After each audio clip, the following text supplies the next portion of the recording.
Hi kiddos, this is the third video of the week and I don't know about you, but I am starting to feel in a routine.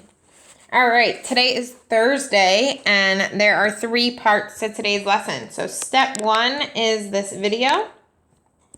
Step 2, you're going to do leveled practice where you choose your level, mild, medium, or spicy. And there you're going to complete 2 problems on loose leaf and then upload your work. This is going to be submit on Google Classroom. All right, and then the activity for the day is going to be Kahoot. Yay, something fun. All right, so Miss Sangari is gonna post that and post a code, and that is gonna be so much fun for you guys to do. All right, so here's the video on today's topic. So we're still doing the same thing. We're still graphing, but I just wanna go over 2 things that came up as misconceptions. So how do I know when to isolate a variable or when to leave it alone?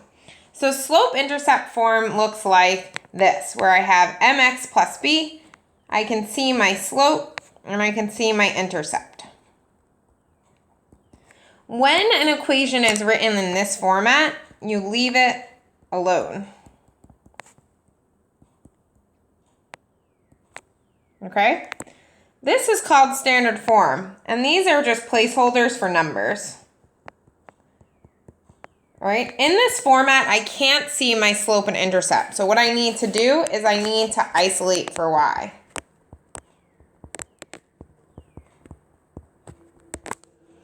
Okay, so let's take a look at system 1. All right, system 1, equation 1. Would I isolate for y, or is it good and I just leave it alone? I can see that y is already by itself, so I would just leave it.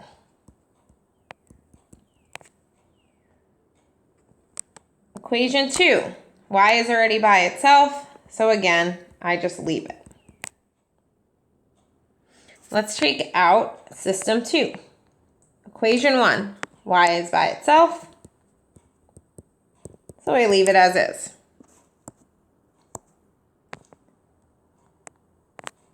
Equation 2, y is not by itself, so I need to isolate for y. Okay, isolate just means to solve, which is what we did in yesterday's video.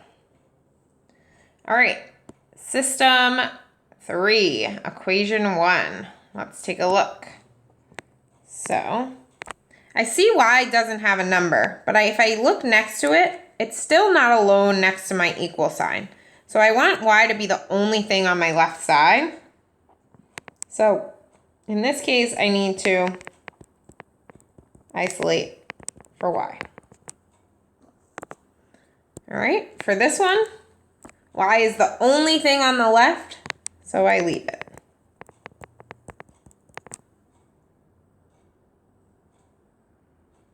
All right. Let's keep going. System 4, equation 1. I see y has a number and it has something next to it, so that means I need to isolate. What about for equation 2? Equation 2, you also need to isolate. All right. What I want you to do now is I want you to try 5 and you try 6. All right, so here are the answers you should have got. All right, so now what does that look like? Let's get into the practice now. So for equation 1, I can see that y is not by itself, so that means I need to isolate. All right, and this is a recap from yesterday on how do we isolate. I'm gonna zoom in. All right, so when I isolate, I want my y's to be on my left and everything else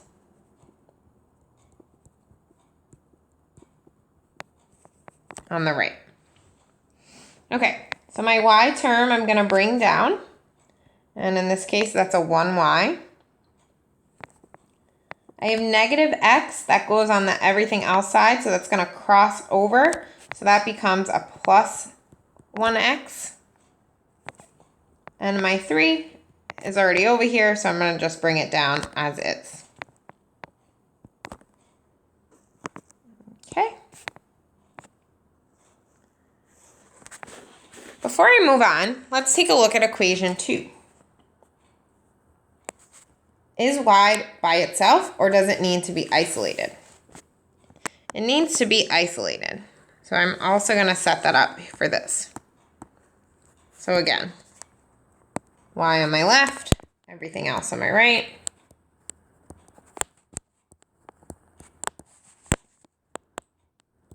So my 4y comes down. My 8x is going to cross over. So that becomes negative 8x.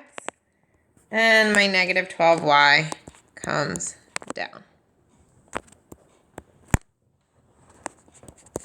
All right, next step for isolating. I need to combine or bring down. So 1y, these are not like terms, so I just write them next to each other like this. So let's do the same for equation 2. 4y, and then negative 8x minus 12. All right, what's our last step when we're solving? I need to divide. Remember, I divide by everything.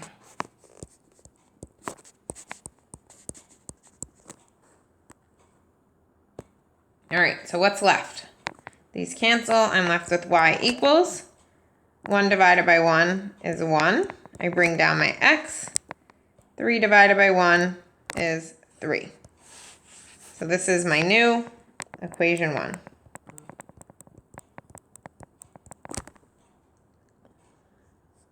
All right, here, cancels. Negative 8 divided by 4, that's negative 2. I bring down my x. And negative 12 divided by 4, that's negative 3. This is my new equation 2.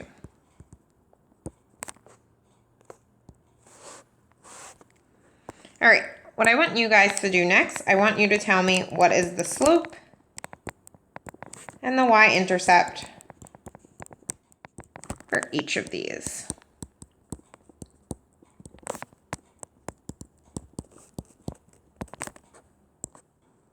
All right, so there are your answers. Remember, your slope is always next to your x, so that's where this number comes from, and your y-intercept is the one by itself. All right, let's move on. So now we need to use our equations to graph on Desmos. All right, so I typed in both of our equations and we can see that they intersect, so there is a solution. So remember, I want 3 points when I'm sketching. I want my solution, or where they intersect, and I want my y-intercepts.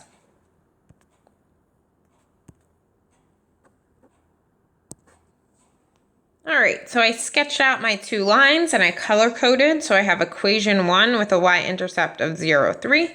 That matches here, and a y-intercept for equation 2 of negative 3, and that matches that line.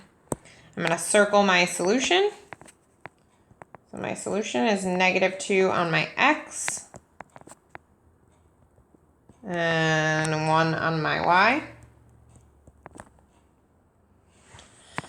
All right, so then I write my solution. The solution is negative 2, 1, or x equals negative 2, and y equals 1. All right. Last but not least, let's summarize. So before you graph, both equations need to be in slope-intercept form, or y equals mx plus b. So when an equation is already in slope-intercept form, you leave it alone.